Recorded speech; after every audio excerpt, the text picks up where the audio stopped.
48 Hukum Kekuasaan, karya Robert Greene.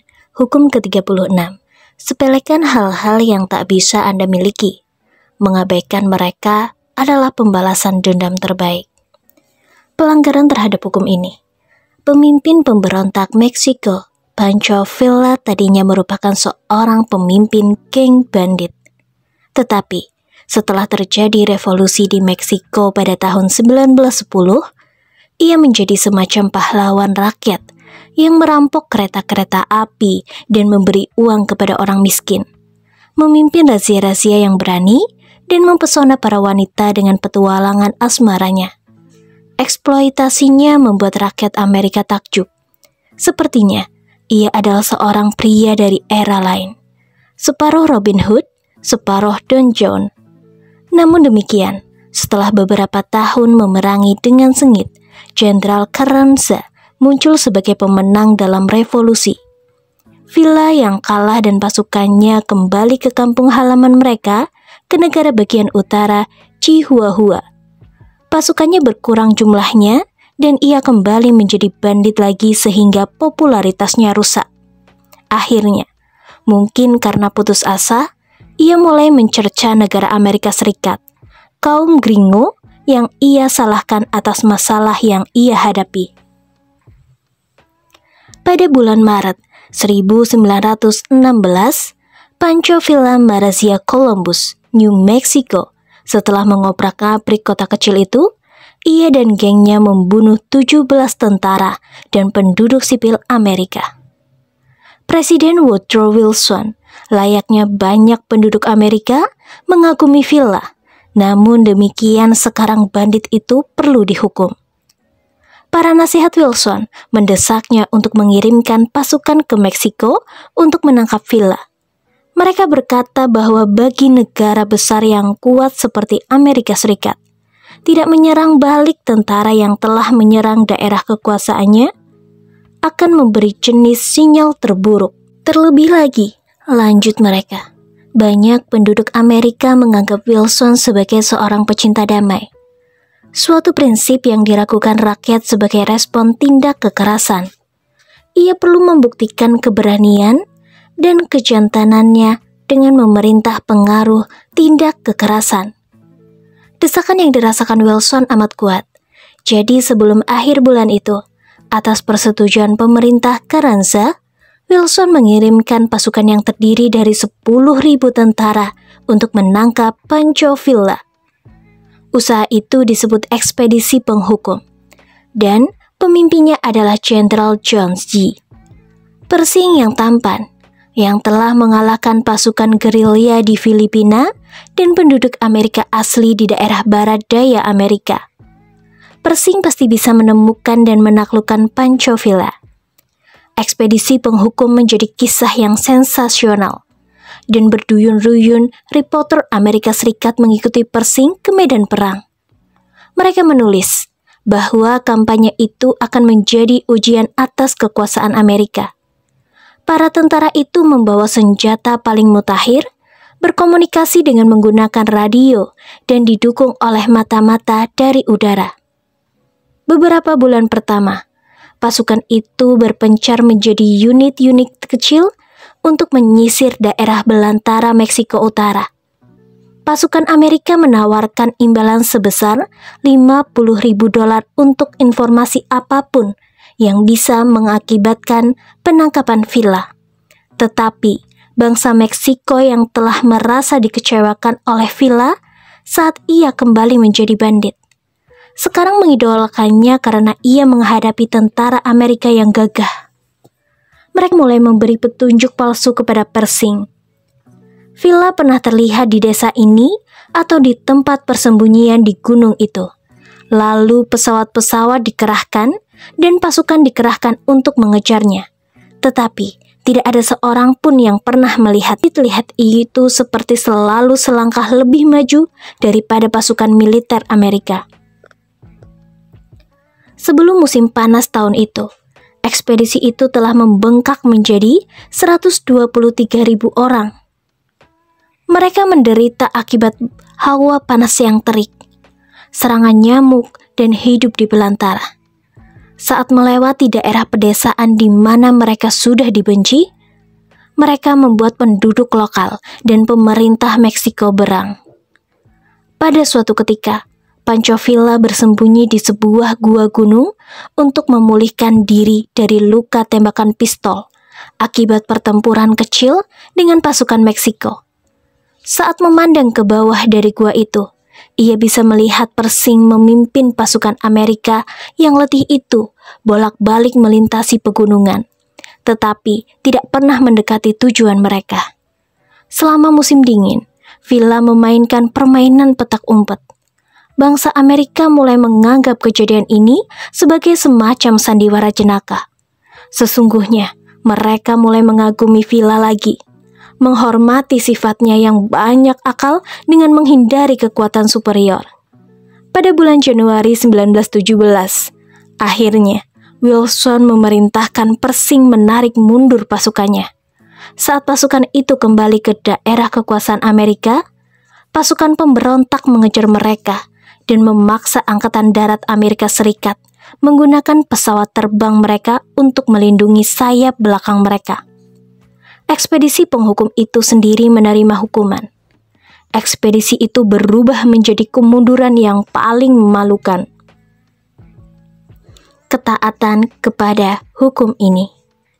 Pada tahun 1527, Raja Henry VIII dari Inggris merupakan bahwa ia harus menemukan cara untuk menyingkirkan istrinya, Catherine of Aragon. Catherine telah gagal melahirkan seorang putra, seorang pewaris pria yang akan menjamin kelanjutan dinastinya, dan Harry beranggapan bahwa ia tahu alasannya. Ia telah membaca ayat di dalam Alkitab. Apabila seorang laki-laki merampas istri saudaranya, ia menghina saudaranya dan melakukan perbuatan yang tidak senonoh. Sampai mati mereka tidak mendapat anak. Sebelum menikah dengan Henry, Catherine telah menikah dengan kakak lelaki Henry, Arthur. Tetapi Arthur meninggal 5 bulan kemudian. Henry telah menunggu waktu yang tepat, kemudian menikah dengan janda kakak lelakinya. Catherine adalah putri Raja Ferdinand dan Ratu Isabella dari Spanyol. Dengan menikahi Catherine, Henry telah mempertahankan persekutuan yang berharga. Namun demikian, sekarang Catherine harus meyakinkan Henry bahwa pernikahan singkatnya dengan Arthur tak pernah disempurnakan dengan hubungan badan. Jika tidak, Henry pasti menganggap hubungan mereka sebagai hubungan incest, dan pernikahan mereka akan dianggap batal. Catherine bersikeras bahwa ia tetap perawan walaupun sudah menikah dengan Arthur, dan Paus Clement VII menyokongnya dengan memberkati pernikahan Catherine dengan Henry. Paus Clement VII tidak akan bisa memberkati pernikahan mereka jika ia menganggap pernikahan itu incest. Namun, setelah bertahun-tahun menikah dengan Henry, Catherine gagal melahirkan seorang putra, dan pada awal tahun 1520-an, ia telah memasuki masa menopause. Bagi sang raja, hal ini hanya berarti satu hal. Catherine telah berbohong tentang keperawanannya. Pernikahan mereka incest dan Tuhan telah menghukum mereka. Ada satu alasan lain mengapa Henry ingin menyingkirkan Catherine. Henry telah jatuh cinta kepada seorang wanita yang lebih muda, Anne Boleyn. Henry bukan hanya jatuh cinta kepada Anne, tetapi jika ia menikah dengan Anne, ia masih bisa berharap memiliki seorang putra yang sah. Pernikahannya dengan Catherine harus dibatalkan. Namun demikian, agar bisa melakukannya, Henry harus mengajukan permintaan kepada Vatikan. Tetapi, Paus Clement tidak akan pernah membatalkan pernikahan tersebut. Sebelum musim panas, tahun 1527, telah tersebar gosip di seluruh pelosok Eropa bahwa Henry sedang mengusahakan sesuatu yang mustahil, mencoba membatalkan pernikahannya dan menentang keinginan Clement. Catherine tidak akan pernah turun tahta, apalagi dengan sukarela memasuki biara, seperti yang telah didesak oleh Henry. Tetapi, Henry memiliki strateginya sendiri. Ia berhenti tidur di ranjang yang sama dengan Catherine. karena ia menganggapnya sebagai saudara ipar perempuannya, bukan lagi istri sahnya. Henry bersikeras memanggil Catherine dengan sebutan Janda Permaisuri Wallace. Gelarnya sebagai Janda Arthur. Akhirnya, pada tahun 1531, Arthur mengasingkan Catherine dari istana dan mengepalkannya ke sebuah puri di kejauhan. Paus memerintahkan Henry agar mengembalikan Catherine ke istana dengan ancaman pengucilan. Hukuman terburuk yang bisa diderita oleh seorang umat Katolik. Henry bukan hanya mengabaikan ancaman ini, tetapi ia juga bersikeras bahwa pernikahannya dengan Catherine telah dibatalkan. Jadi, pada tahun 1533, ia menikahi Anne Boleyn. Clement menolak mengakui pernikahan tersebut, tetapi Henry tidak peduli. Ia tidak mengakui lagi wewenang Paus. Jadi, ia malah memutuskan hubungan dengan Gereja Katolik Roma dan mendirikan Gereja Inggris sebagai penggantinya. Dan Raja dinyatakan sebagai ketua gereja baru.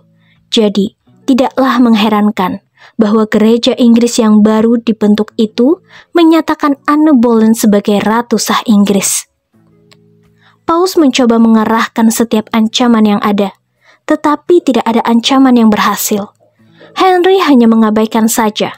Clement berang, tidak ada seorang pun yang pernah memperlakukannya dengan begitu rendah sebelumnya. Henry telah mempermalukannya, dan ia tidak memiliki jalan lain. Bahkan, ancaman pengecualian pun, ancaman yang terus-menerus ia sampaikan, tetapi tidak pernah ia laksanakan, dan itu tidak penting lagi.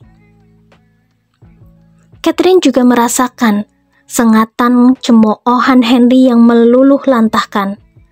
Ia mencoba menyerang balik, tetapi saat meminta keadilan dari Henry, kata-kata tidak didengarkan oleh Henry. Dan tidak lama kemudian, tidak ada seorang pun yang mendengarkan permohonan Catherine. Karena terasing dari istana, diabaikan oleh raja. Gila akibat amarah dan frustasi, kondisi Catherine perlahan-lahan semakin buruk, dan akhirnya ia meninggal pada bulan Januari tahun 1536 akibat tumor dan kanker jantung. Kunci kekuasaan. Keinginan seringkali menciptakan efek yang bertentangan. Semakin Anda menginginkan sesuatu, maka semakin keras usaha Anda untuk mengejarnya. Maka hal itu semakin sulit diperoleh. Semakin besar minat yang Anda tunjukkan, maka Anda semakin menjauhi objek keinginan Anda. Hal ini disebabkan oleh minat Anda yang terlalu besar. Minat Anda ini membuat orang lain merasa canggung, bahkan takut. Keinginan yang tidak terkendali membuat Anda tampak lemah, tidak berharga, dan menyedihkan. Anda perlu memunggungi sesuatu yang Anda inginkan, menunjukkan perasaan jijik dan mencemoohnya. Inilah jenis respon efektif yang akan membuat sasaran Anda tergila-gila. Mereka akan merespon sikap ini dengan menunjukkan keinginan mereka sendiri, yang mungkin hanya ingin memberi dampak tertentu kepada Anda. Mungkin mereka ingin memiliki Anda atau menyakiti Anda. Jika mereka ingin memiliki Anda telah berhasil merampungkan langkah rayuan pertama. Jika mereka ingin menyakiti Anda telah membuat mereka gusar dan membuat mereka bermain sesuai peraturan Anda. Sikap menyepelekan adalah hak prerogatif raja. Kemanapun matanya memandang, apa yang ia putuskan dilihat adalah sesuatu yang memiliki realita.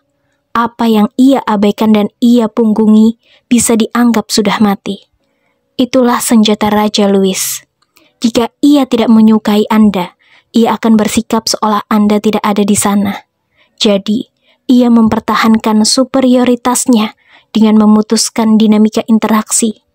Itulah kekuasaan yang Anda miliki saat Anda memainkan kartu menyepelekan.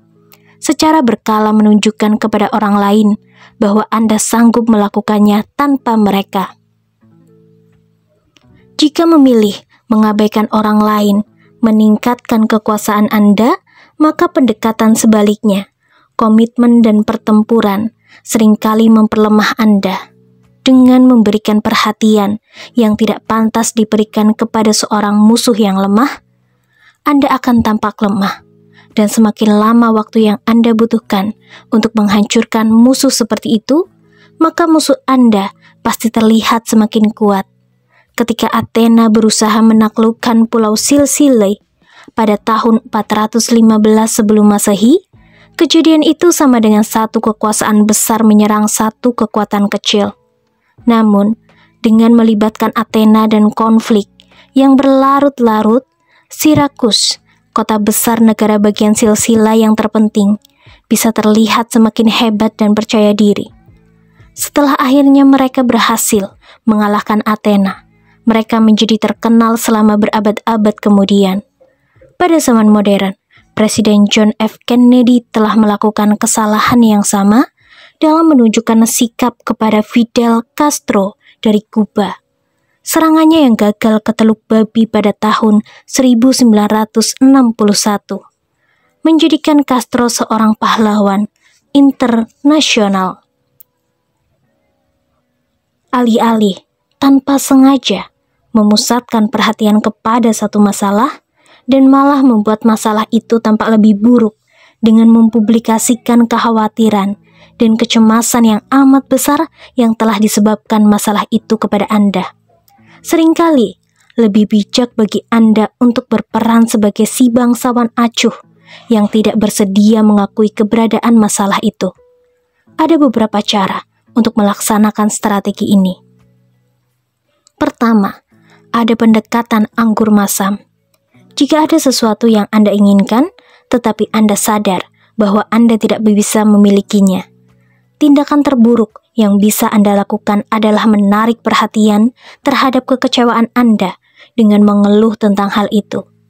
Taktik yang jelas-jelas lebih efektif adalah bersikap seolah hal itu tidak pernah membuat Anda benar-benar tertarik sama sekali. Ketika para pendukung penulis George Sand mencalonkan sebagai anggota perempuan pertama Akademik Prancis pada tahun 1861, Sand segera menyadari bahwa akademik itu tidak akan pernah mengakuinya. Tetapi, alih-alih merengek, ia menyatakan bahwa ia tidak tertarik menjadi anggota kelompok tukang buah lesu dan kuno yang dianggap terlalu hebat. Kedua, saat Anda diserang oleh seorang yang inferior, elakkan perhatian orang dengan menjelaskan bahwa serangan itu bahkan tidak berarti apa-apa. Palingkan wajah Anda atau jawablah dengan manis. Tunjukkan bahwa serangan itu amat tidak berarti bagi Anda. Dengan cara yang sama, saat Anda sendiri melakukan kesalahan besar, respon terbaik yang bisa Anda tunjukkan seringkali adalah dengan mengurangi kadar kesalahan dengan menganggap enteng masalah tersebut. Ingatlah hal ini. Respon yang berkuasa terhadap gangguan kecil dan sepele adalah sikap yang menyepelekan dan mencemooh. Jangan pernah tunjukkan bahwa sesuatu telah mempengaruhi Anda atau bahwa Anda tersinggung. Sikap itu hanya menunjukkan bahwa Anda telah mengakui suatu masalah. Sikap menyepelekan adalah hidangan yang paling baik jika disajikan dengan cara dingin tanpa adanya emosi. Pembalikan hukum. Anda harus memainkan kartu sikap menyepelekan dengan hati-hati dan halus. Sebagian besar masalah kecil akan lenyap dengan sendirinya jika Anda tidak mengganggunya. Tetapi, sebagian masalah kecil akan semakin besar dan menjadi borok jika Anda tidak membereskannya. Abaikanlah seseorang yang inferior, maka kali berikutnya Anda memandangnya. Dia telah menjadi rival yang serius. Dan sikap menyepelekan Anda juga telah menjadikan dirinya mendendam kepada Anda. Para pangeran terkenal zaman Renaissance di Italia memilih mengabaikan Caesar Borgia pada permulaan karirnya sebagai seorang jenderal muda dalam pasukan ayahnya.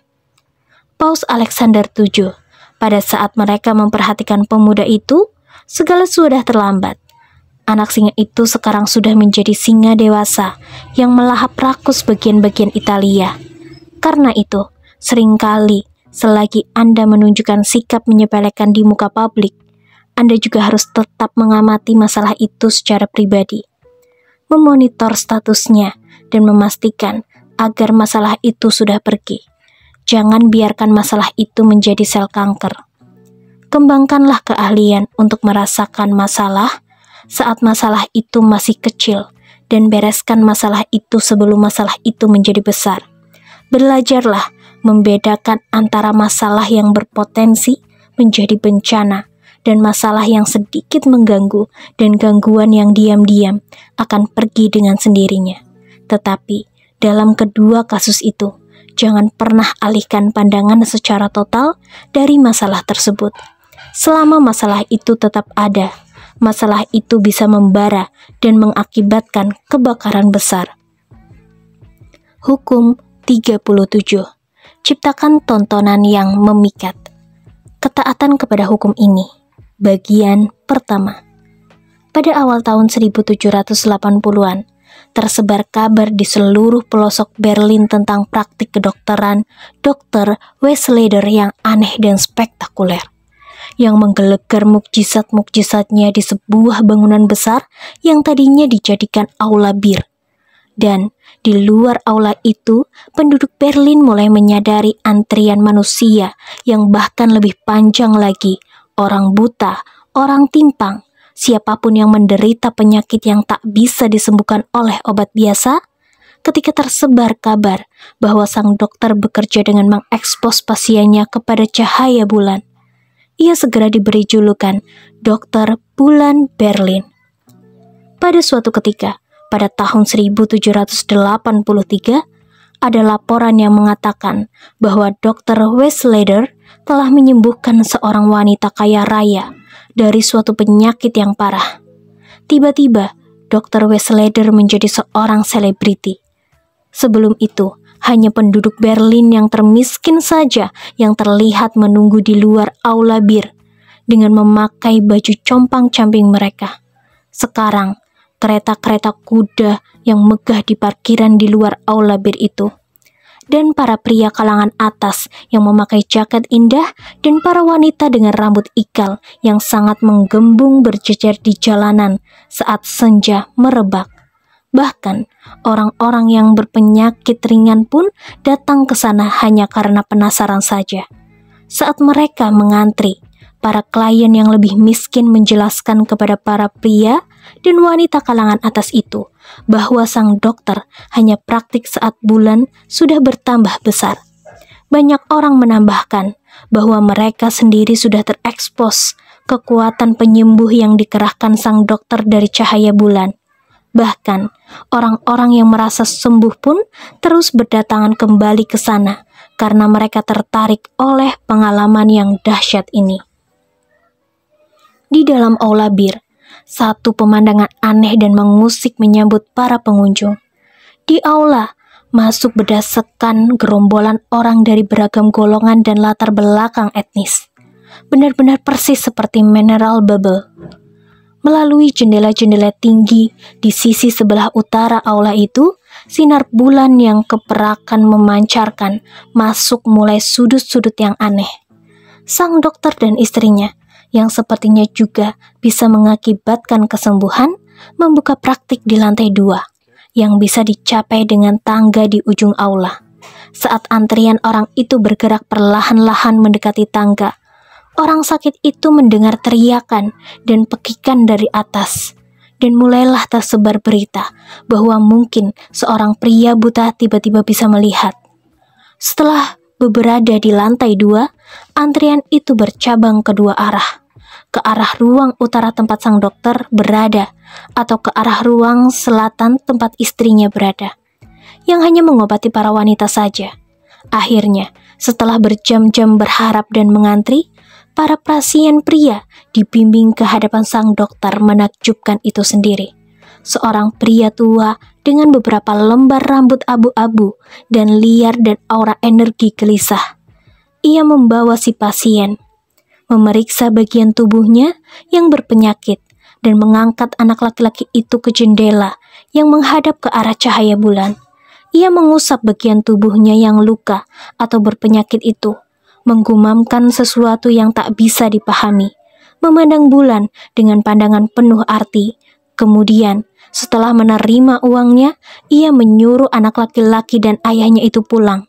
Sementara itu, di ruang yang menghadap ke selatan, istrinya melakukan tindakan yang sama dengan para wanita. Sesungguhnya, hal itu aneh, karena bulan tak bisa terlihat di dua tempat sekaligus. Tampaknya pemikiran, ide, dan simbol bulan itu saja sudah cukup meyakinkan, karena para wanita itu tidak mengeluh dan kemudian menyatakan dengan yakin bahwa istri sang dokter bulan itu memiliki kekuatan penyembuh yang sama dengan sang suami. Ketaatan kepada hukum ini. Bagian kedua.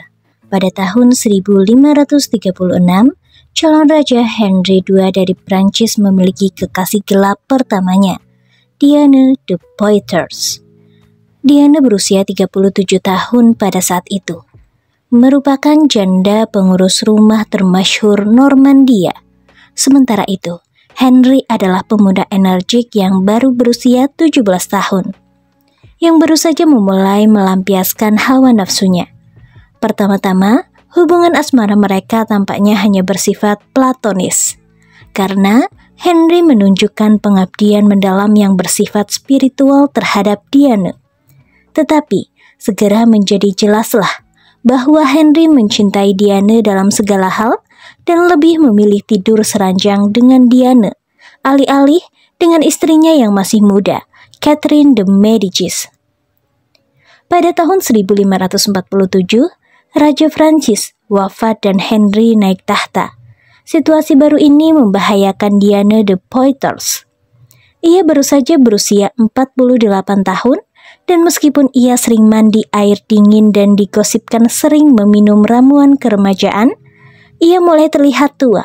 Sekarang, setelah Henry menjadi raja, mungkin ia akan kembali ke ranjang ratunya dan melakukan tindakan yang telah dilakukan raja-raja lain, memilih kekasih gelap dari banyak gadis yang cantik, yang menjadikan istana Prancis sumber iri hati negara lain di Eropa.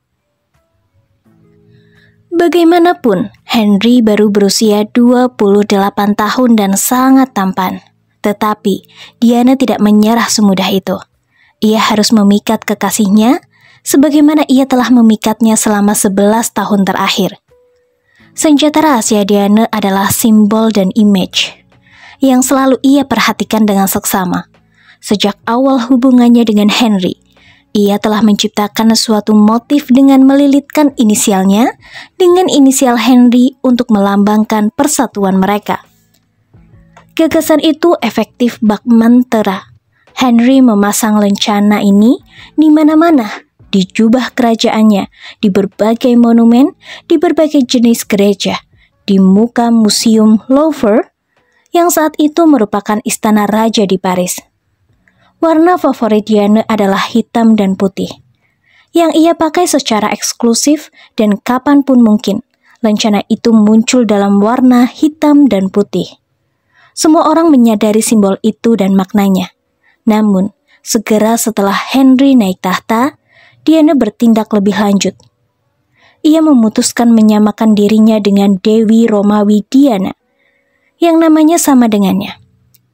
Diana adalah dewi berburu, kegiatan pelengah waktu tradisional kerajaan, dan kegemaran khusus Henry, yang sama-sama pentingnya dalam hasil karya seni zaman Renaissance.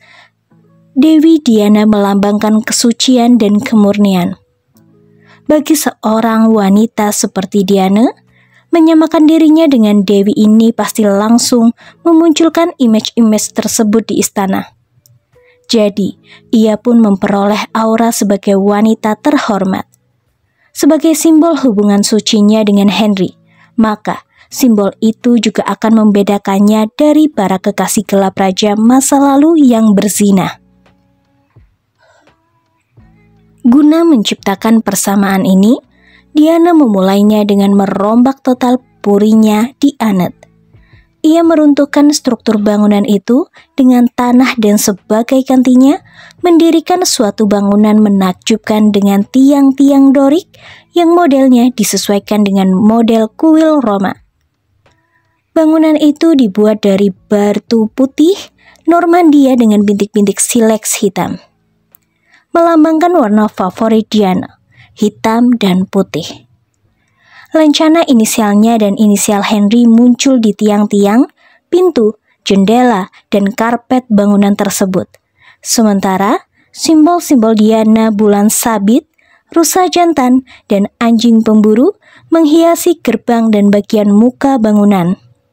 Di dalamnya, permadani yang menggambarkan adegan-adegan kehidupan sang dewi dipasang di banyak lantai dan digantung di dinding. Di kebun berdirilah patung buatan Goujon yang terkenal yang diberi nama Diana Caceres, yang sekarang dipajang di Museum Louvre. Patung itu sangat mirip dengan Diana de Poitiers. Berbagai lukisan dan gambaran lain Diana muncul di setiap pojok puri itu. Puri Anet membuat Henry sangat gembira. Dan Henry segera menggembar-gemborkan image Diana de Poitiers sebagai seorang Dewi Roma. Pada tahun 1548, ketika pasangan itu muncul bersama di Lyons untuk menghadiri perayaan kerajaan, penduduk kota menyambut mereka dengan tableau vivant yang menggambarkan adegan yang melibatkan Diana si pemburu. Penyair terbesar Prancis zaman tersebut, Pierre de Ronsard, mulai menulis banyak syair untuk menghormati Diana. Benar sekali, sejenis sekte Diana pun bermunculan di mana-mana. Semua itu diilhami oleh kekasih gelap sang raja. Sepertinya bagi Henry, Diana telah memberi dirinya sejenis aura suci. Seolah ia ditakdirkan untuk memuja wanita itu sepanjang sisa hidupnya. Hingga kematian Henry pada tahun 1559, ia memang tetap setia kepada Diana, mengangkat Diana menjadi seorang duchess, memberinya kekayaan yang tak seperti. Menunjukkan kesetiaan yang hampir religius kepada kekasih gelap pertamanya dan satu-satunya kekasih gelap. Kunci kekuasaan. Menggunakan kata-kata untuk mengajukan kasus Anda adalah tindakan yang berisiko. Kata-kata adalah alat yang berbahaya dan seringkali salah sasaran. Kata-kata yang dipergunakan orang lain untuk membujuk kita hampir mengundang kita untuk merenungkan kata-kata mereka dan kata-kata kita sendiri. Kita merenungkan kata-kata itu dan seringkali akhirnya malah mempercayai kebalikan dari ucapan mereka. Seringkali terjadi juga bahwa kata-kata menyinggung perasaan kita, memicu berbagai hubungan yang tidak dimaksudkan oleh si pembicara. Simbol memiliki kekuatan yang sama, entah simbol itu berbentuk visual atau gambaran verbal, sesuatu yang bersifat visual. Objek yang bersifat simbolis melambangkan hal lain, sesuatu yang abstrak, konsep abstrak kemurnian, patriotisme, keberanian, cinta syarat dengan asosiasi emosional yang kuat. Simbol adalah jalan pintas ekspresi yang mengandung lusinan makna dalam satu frase atau objek sederhana. Simbol si Raja Matahari, seperti yang dijelaskan oleh Louis, bisa dibaca oleh banyak lapisan, tetapi keindahannya adalah bahwa asosiasinya tidak membutuhkan penjelasan apapun dan langsung bisa dipahami oleh rakyatnya. Membedakannya dari semua raja lain dan memunculkan sejenis keagungan yang jauh melampaui kata-kata itu sendiri. Simbol mengandung kekuasaan yang tidak terperi.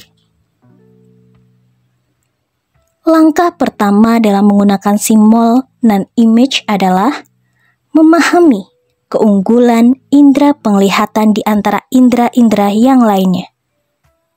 Sebelum zaman Renaissance, telah terjadi perdebatan bahwa indera penglihatan dan indera lainnya perasa, indera penyentuh, dan seterusnya beroperasi dengan taraf yang relatif sama. Namun, sejak saat itu indera penglihatan telah mendominasi indera lainnya dan merupakan indera yang paling kita andalkan dan kita percayai. Sebagaimana yang dikatakan oleh Gratian, kebenaran biasanya terlihat dan jarang didengar. Ketika pelukis zaman Renaissance Fra Filippo menjadi budak di antara bangsa Moor, ia memenangkan kebebasan dengan membuat sketsa lukisan tuanya di sebuah dinding putih dengan sepotong arang. Ketika pemilik melihat gambar itu, ia langsung memahami kekuasaan seorang pria yang sanggup membuat image seperti itu. Jadi, ia membebaskan Fra Lippi. Satu image itu saja jauh lebih dahsyat daripada argumentasi apapun yang bisa dituturkan oleh si seniman dengan kata-katanya. Keadaan sudah berubah dalam permainan sebuah simbol. Anda mungkin tak bisa lagi berpura-pura menjadi seorang Raja Matahari atau menyandang gambaran sebagai Dewi Diana. Namun, Anda bisa menghubungkan diri Anda dengan simbol semacam itu dengan cara lebih tidak langsung. Tentu saja Anda juga bisa menciptakan mitologi Anda sendiri dari tokoh sejarah yang lebih baru. Orang yang sudah meninggal tetapi masih dianggap sebagai tokoh yang berkuasa di mata publik. Gagasannya adalah memberi Anda aura dan status yang tak bisa diciptakan oleh penampilan normal yang biasa-biasa saja. Diana de Poitiers sendiri tidak memiliki kekuasaan besar semacam itu. Ia adalah manusia biasa seperti sebagian besar manusia. Tetapi, simbol itu meninggikan statusnya melebihi manusia biasa dan menyebabkan ia tampak suci. Cara terbaik untuk memanfaatkan sebuah image dan simbol adalah mengorganisasikan mereka menjadi tontonan megah yang membuat orang lain takjub dan mengalihkan perhatian mereka dari realita yang tidak menyenangkan. Tindakan ini mudah dilakukan. Manusia menggemari sesuatu yang megah, spektakuler, dan lebih hebat daripada manusia mengemari sesuatu yang megah dan yang sesungguhnya. Bangkitkan emosi mereka, maka mereka akan datang berduyun-duyun untuk menonton image dan simbol yang Anda pertunjukkan. Image visual adalah rute termudah untuk ditempuh menuju hati manusia. Pembalikan hukum, tidak ada kekuasaan yang tersedia dengan mengabaikan image dan simbol. Tidak mungkin ada pembalikan dalam hukum ini. Hukum 38. Berpikirlah sesuka Anda, tetapi bersikaplah seperti orang lain. Pelanggaran terhadap hukum ini. Sekitar tahun 478 sebelum Masehi, kota Sparta mengirimkan ekspedisi ke Persia yang dipimpin oleh seorang bangsawan muda Sparta, Pausanias. Kota besar negara bagian Yunani ini baru-baru menaklukkan serangan dahsyat Persia. Jadi, sekarang Pausania beserta kapal sekutu dari Athena memberi perintah untuk menghukum para penyerang itu dan merebut kembali pulau dan kota kecil di pesisir yang telah dijajah bangsa Persia. Baik bangsa Athena maupun Sparta sangat menghormati Pausanias. Ia telah membuktikan dirinya sebagai seorang kesatria pemberani yang memiliki bakat menciptakan suasana yang dramatis. Dengan kecepatan luar biasa, Pausanias dan pasukannya merebut Siprus, kemudian pindah ke daratan utama Asia Kecil yang dikenal dengan nama Hellespont dan merebut Byzantium.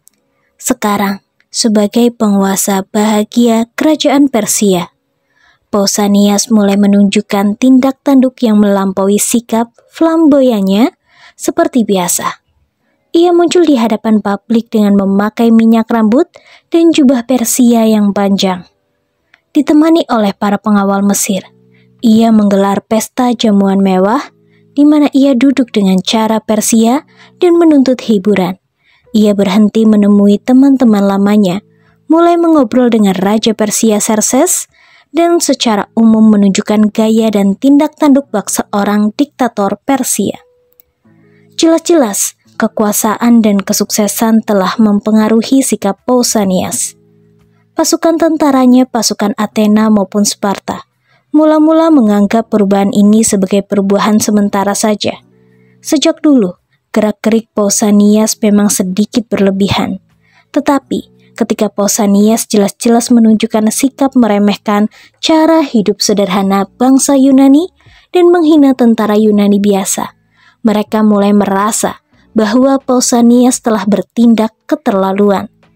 Meskipun tidak ada bukti konkret yang memberatkan dirinya, tersebar gosip bahwa ia telah berpihak kepada bangsa Persia dan bahwa ia bermimpi menjadi semacam Raja Xerxes Yunani.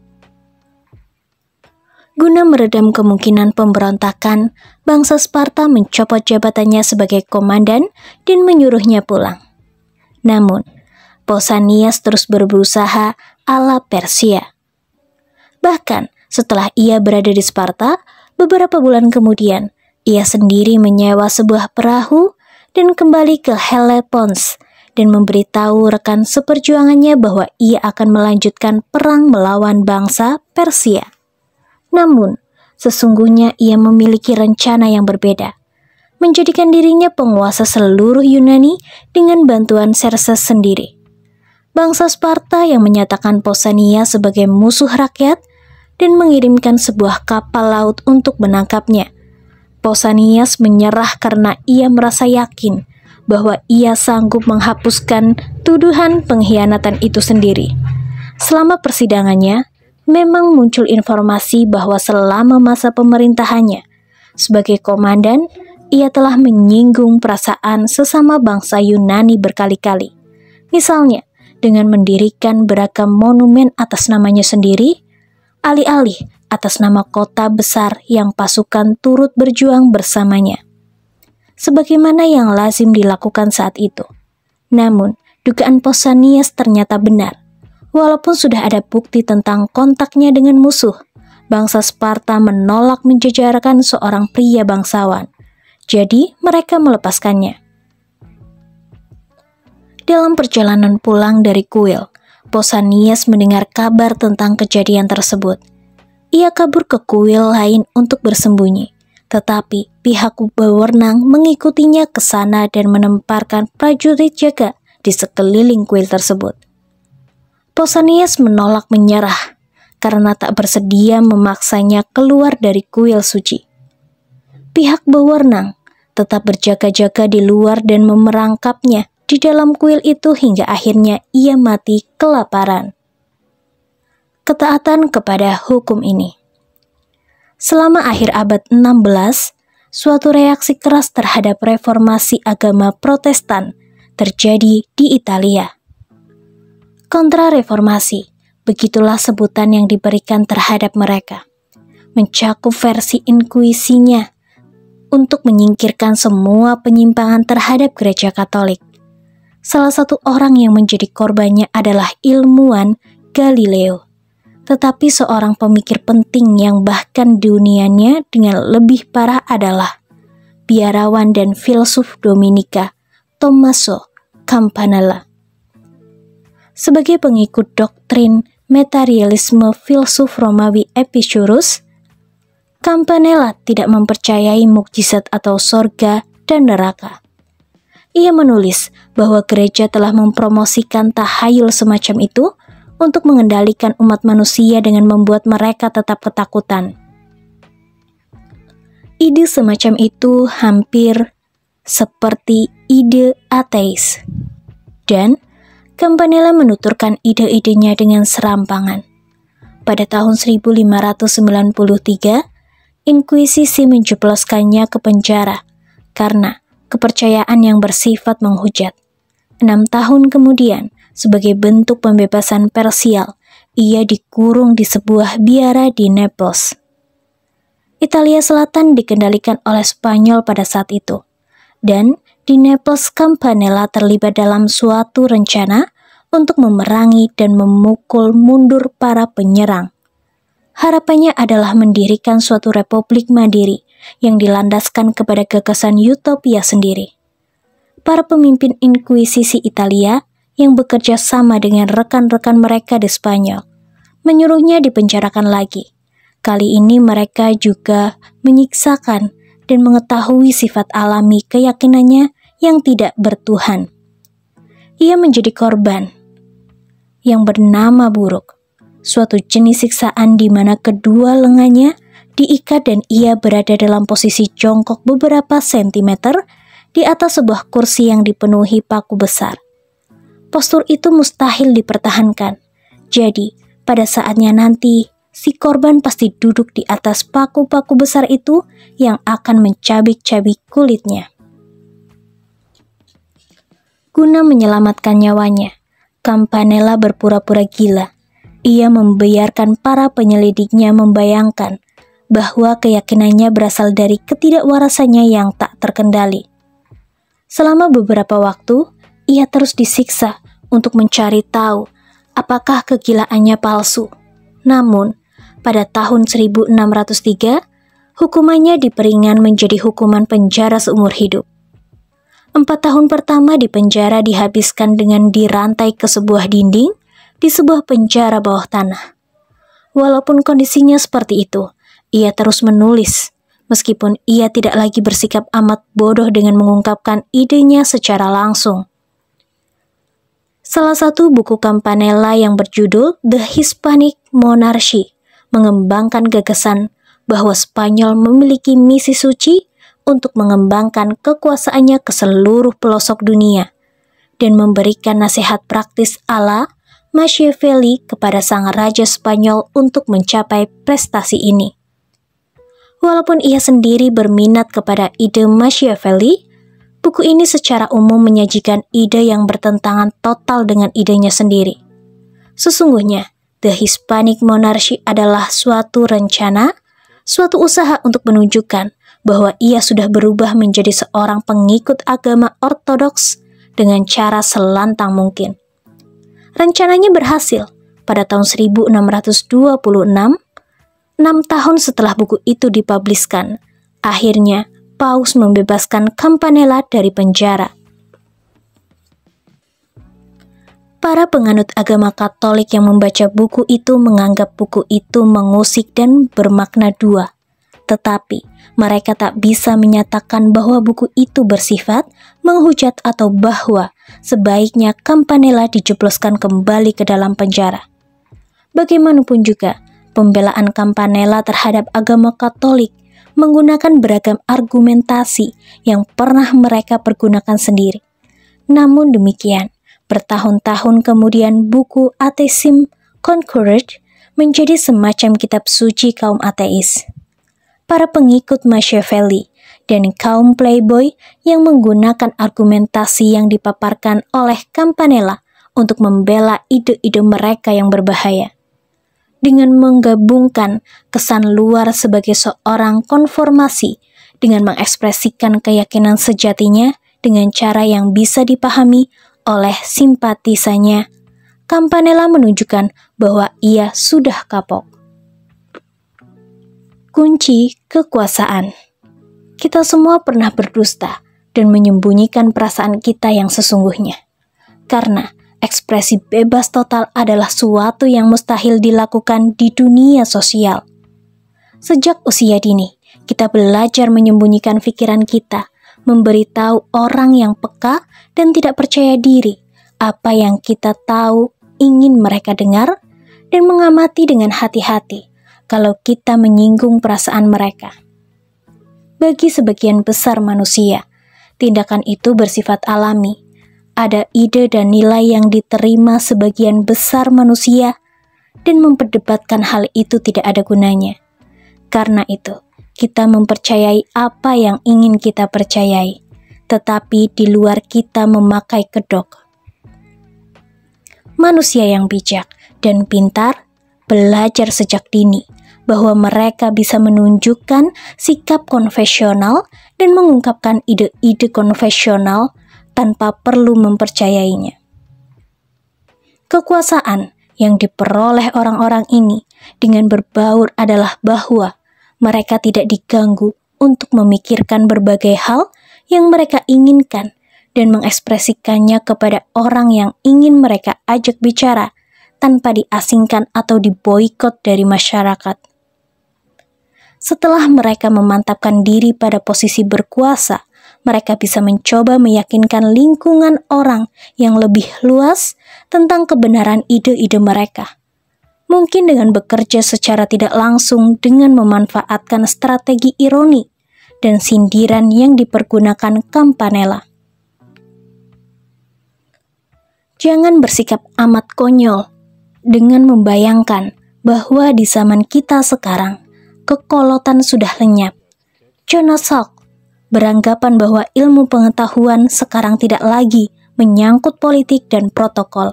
Jadi, selama mencari vaksin polio, ia melanggar semua peraturan yang ada.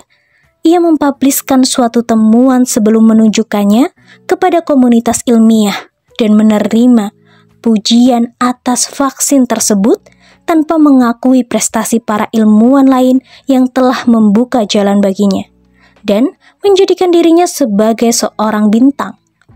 Publik mungkin menyukainya, tetapi para ilmuwan lain mengucilkannya. Sikap tidak hormatnya terhadap kekolotan membuat dirinya dikucilkan, dan ia membuang waktu bertahun-tahun untuk mencoba menjebatani jurang itu. Dan ia terpaksa berjuang keras untuk memperoleh dana dan kerja keras ilmuwan lain. Pembalikan hukum.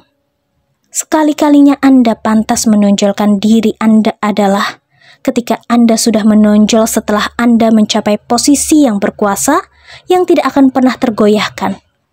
Anda bisa menunjukkan perbedaan Anda dengan orang lain sebagai pertanda jarak di antara kalian.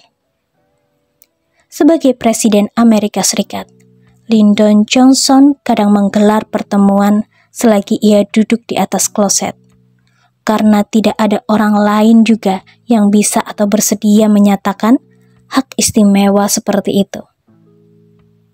Johnson menunjukkan kepada orang lain bahwa ia tidak perlu mengikuti protokol dan aturan orang lain. Kaisar Romawi Caligula memainkan permainan yang sama. Ia memakai baju tidur atau jubah menjadi wanita saat menyambut para pengunjung penting. Ia bahkan bertindak lebih jauh dengan mengangkat kudanya sebagai konsulat. Tetapi tindakan itu menjadi senjata makan tuan, karena rakyat membenci Caligula, dan tindak tanduknya akhirnya menyebabkan ia digulingkan dari tahta. Sesungguhnya, bahkan orang-orang yang telah mencapai posisi kekuasaan tertinggi pun mungkin lebih bijak jika setidaknya mereka berpura-pura menunjukkan bahwa mereka sama dengan rakyat biasa, karena pada suatu ketika mereka mungkin membutuhkan dukungan yang populer